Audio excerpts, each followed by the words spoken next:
should be done in the follow-up? More of this? Convincing and talking? Third-party validation. Third-party validation, your business will live and die on third-party validation. You know why you want to get into momentum as quickly as you can? Because third-party validation becomes effortless. Because everybody's doing it. If somebody gets started in the business and they succeed in recruiting, like they've got a big social circle, and 3 or 4 people join their business automatically or fall in love with their products, the other 10 automatically jump on board. Why? Because they followed the system? No. They got third-party validation naturally because they got momentum. That's where the magic happens. Like if you ever go, gosh, there was a time in my business where people were just jumping in. It's because they were getting third-party validation without you having to force it. It was just all around them, okay? But when you're starting, when you're trying to get into momentum, right, that you don't want to be start-stop, you want to go, it takes effort. But the number one place people fall off is getting third-party validation in their follow-up. Number one. Ask yourself, if you are new or you have a team, how many three-way calls, sit-downs with the prospects, Zooms are you doing with prospective new joins? And you'll know whether or not you're doing enough.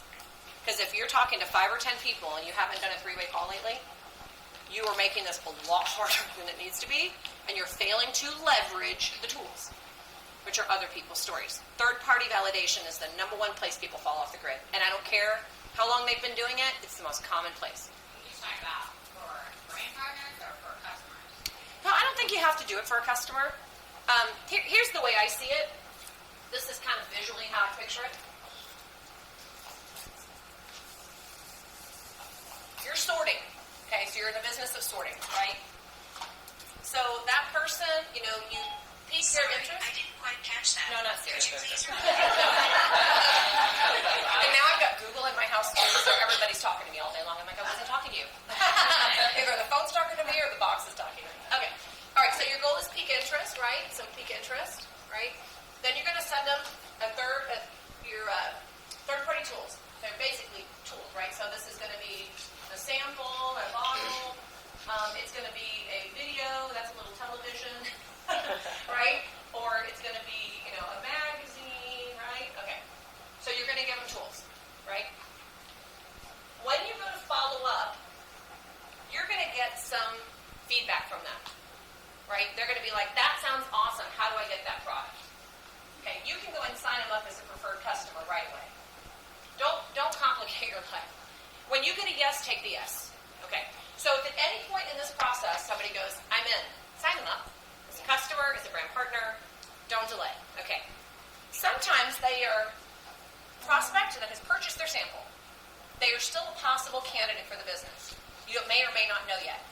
Or you may talk to them and they go, oh, that sounds interesting. I'm not interested at all in the business, but I'd love to try that product.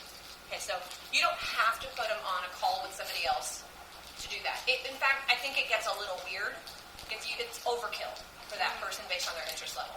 Imagine if every single person that became a customer had to talk to somebody beforehand. That would be cuckoo. So no, not necessarily. When you follow up with that person, and my favorite follow-up in today's world is honestly a text message. And we'll talk about some things you can do today to kind of take action in your business. But my favorite follow-up is anybody who in the last 3 to 7 days has gotten a product or a tool from me. It's, hey, wanted to check in on you and that stuff I sent you. When do you have 5 or 10 minutes for us to chat? Specifically about this. Not about how the kids are, or your next vacation, or how was the Super Bowl party. I specifically want to talk to you about that product and information. When do you have a few minutes for us to chat? That is the follow-up, okay? But if in the follow-up, and sometimes it's not until you get on the phone with them that you realize they are a great customer candidate, they're actually not interested in the business at all. So sometimes you don't know yet. But at any point in this process, you are very welcome to sign them up as a preferred customer. They see your Facebook post. They order without even looking at a tool or trying a sample. Take it. They try a sample and they go, I'm ready to order right now. Take it. So at any point, they become a customer. But if you find you're only getting customers, this is where you're stopping. I can guarantee it. If you find I'm really good at getting customers, but I have a really hard time recruiting, I hear that all the time. It's probably because you stop right there in the cycle. There's a break. which is they're not meeting anybody else besides you. They're only hearing it from you.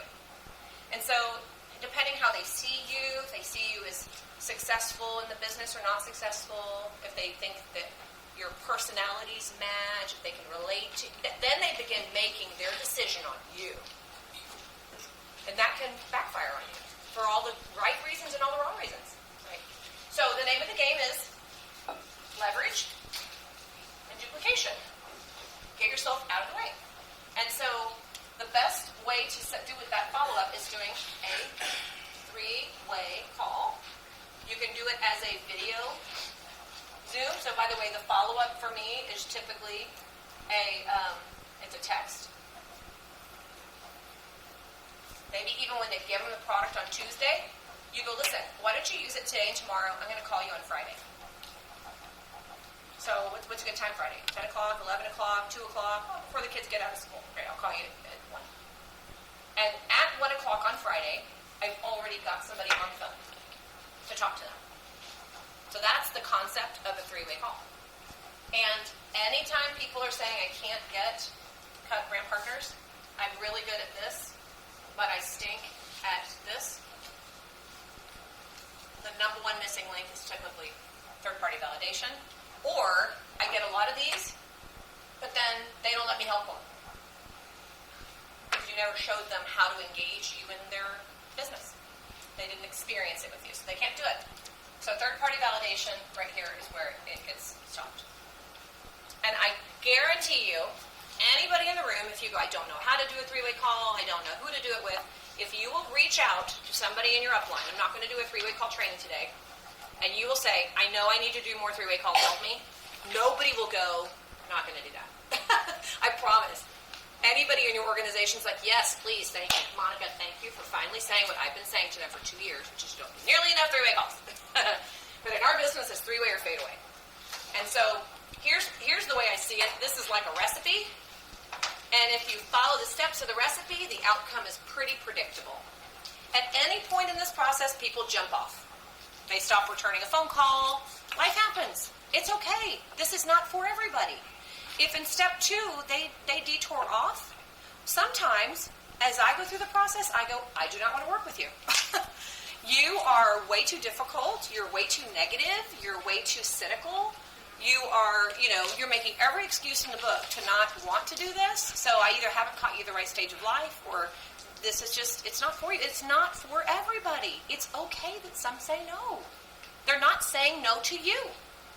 That's what's remarkable, okay?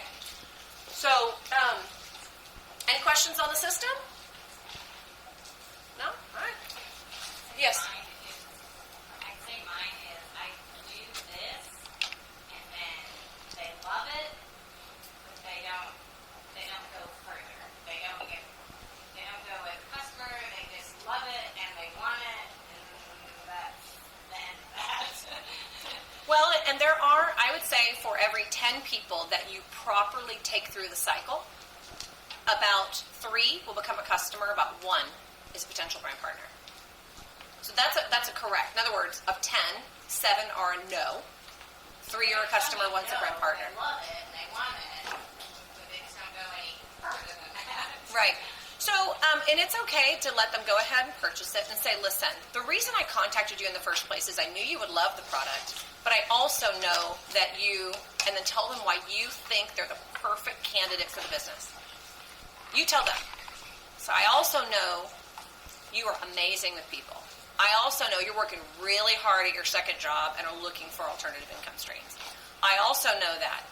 So whatever reason you feel like they would be a good brand partner and they should consider more than just using the products, I love just saying it like it is.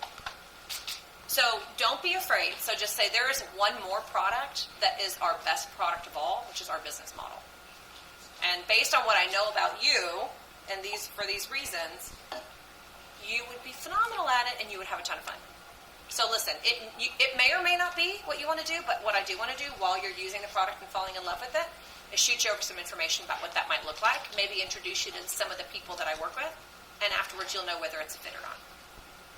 So if you just ask them to go on a journey with you, with no obligation or expectation on the outcome, people will go on the journey with you. I guess because I said no to so many people, by the time I joined this company, I'd had at least 4 people seriously pursue me to join this company. And only the ones who were more sure that they made the right decision than I was sure that they made the wrong decision continued to pursue me. Because the other 3 were like, okay, I was just more sure than they were. You've made a mistake. Maybe I have. They just stopped calling me. But the one person's like, no, I have not. No, you're making a mistake. And they were like persistent in a professional kind of way. Not in an obnoxious way, not in an offensive way, but in a way that said to me, they believe in this. And somewhere in the back of my mind, I left it as a maybe. I never fully, completely shut the door, if I'm being honest. But they were very persistent in a very professional kind of way. And they never came at it like, I need you to join my team. I'm not going to be successful if you don't join my team. It was never that way at all. It was the exact opposite. You need this. I know you need this. You don't even know how much you need this, but I know you do. Okay? So I would say because of that, I never was bothered by a no. And I don't say never. It's not true. I mean, don't get me wrong. They still hurt, especially when somebody's going through the cycle and at the end they go no. You're like, ugh, because I thought you were a yes, you know. So I'm not saying that, but I didn't stop so quickly because typically the initial answer to every question is no. What I mean by that is you pop into Macy's today on your way home looking for some, black boots, or like those boots Monica was wearing were really cute and I'd like to get some black boots. And so you walk into Macy's looking for black boots. And inevitably, you will walk into the shoe department, and the woman will go, hi, can I help you today? You're not, I'm just looking. No, you're not. You are looking for a black pair of boots that goes just a little bit below the knee with a zipper in the back. You actually know exactly what you're looking for. 9 times out of 10, you will not say that. You will go, no, that's okay. Right? Am I the only one that does that? No. I actually have done this long enough that when they go, can I help you? I go, no, I'm just kidding. Yes, actually, you can. And then I go, let me tell you exactly what I'm looking for. And you either have it or you don't have it. And I almost don't want to say it to you because I don't want to annoy you because I'm very specifically looking for this. But if you think you have it, you can take me to it. Save me a lot of time. But the gut reaction is no. So, blah, blah, blah, blah, business, no. Blah, blah, blah, blah. I'm not good at it. I don't have time. I don't have the money. I don't know enough people. I don't have the personality for it. No. And I go, listen, all of that may be entirely true, and this may not be a fit for you at all. And you have to promise me that after you take a look at this, if it isn't, you will let me know that. Because I don't want it for you either if it's not a fit. But it might be. And you won't know until you look. So here's what I'm going to ask. Let me put some product and information in your hands. Let me introduce you to some of the people that I'm working with. Then you and I can have a conversation about what it might look like for you to do this. If it's for this, you'll know. And if this is not for you, you'll know.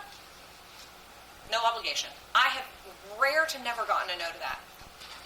Because then they go, okay, you promise at the end? No, you and I are in agreement that if we both agree this isn't for you, you shouldn't do it. I'm your friend. I know you. I don't want something for you don't want. No. But we're going to explore it. Are you open to exploring it? Sure. And I've signed up tons of people that didn't think it was for them because they had some preconceived notions about what they thought that it was, and it wasn't that at all. And then I've had people get to the end and go, it's not for me. I'm like, great, now we know. Now I can take you off the list. So kind of what's happening is if I find them getting stuck on the cycle, I start over until we get to a conclusion point that I go, okay, you're off the list now. We've concluded. We might revisit it in a few years, but it's clearly a not for now. Does that help? I think I maybe just revisit too often, possibly, because they say usually it's 7 times or so. 7 touches, yeah. Yeah, before you get a yes. And so, just for, customers, so the people that, say they want it, I like this, and oh my gosh, and it's like, yes, it's great for you, whatever, and still haven't got that yes, to commit. Do you feel like you get people in front of other people besides you? When was the last time? Oh, well, not for customers, but maybe for brand partners?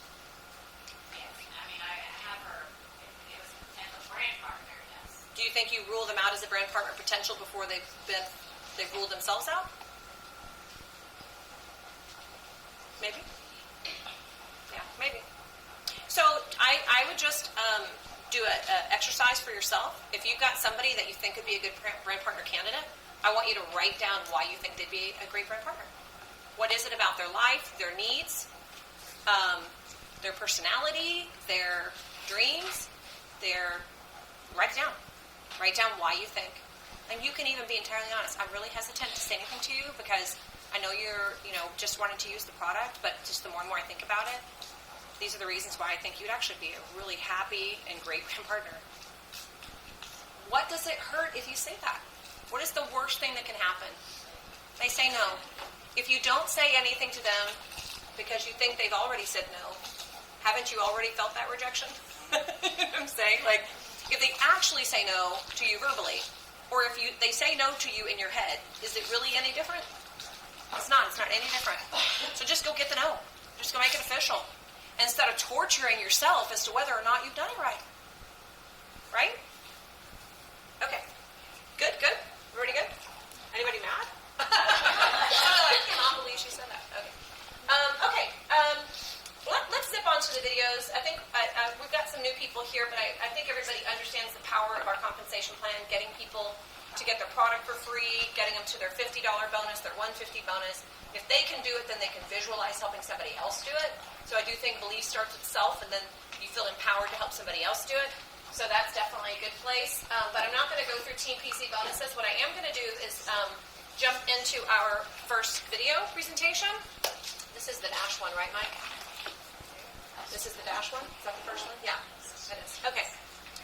So we're going to talk about a concept that was taught by Amber Olson work many months ago now called the DASH presentation. I like to call it like a show and tell. So DASH is more of an individual one-on-one presentation. In our business, it really is about getting people in front of products and tools as quickly as you can, and then getting them in front of somebody else besides you in the follow-up. That, if you want to make it super, super simple, that's really all that it is. And if you can zero in on, I want to get them in front of products and tools, and then I want to get them in front of somebody else besides me, and you become more of a tour guide than anything, you will put yourself in the correct posture to be successful in this business. Many times that happens in a one-on-one conversation, though, and so what they're going to talk about now is this idea of doing a DASH presentation. And the DASH presentation is that concept of a show and tell. It's a one-on-one, either in home or in a public venue. You still have to be extremely faithful to follow this concept of duplication, leverage, and momentum, which means you're bringing tools with you to help share the story so that you're not being the story. And then it doesn't negate the need for a third-party validation. So I'll talk a little bit about that at the end. But this is Vicki Downey, who's one of our leaders out of Southern California, talking to you about how to do a DASH presentation. Do I hit enter? Just, yeah. Bottom?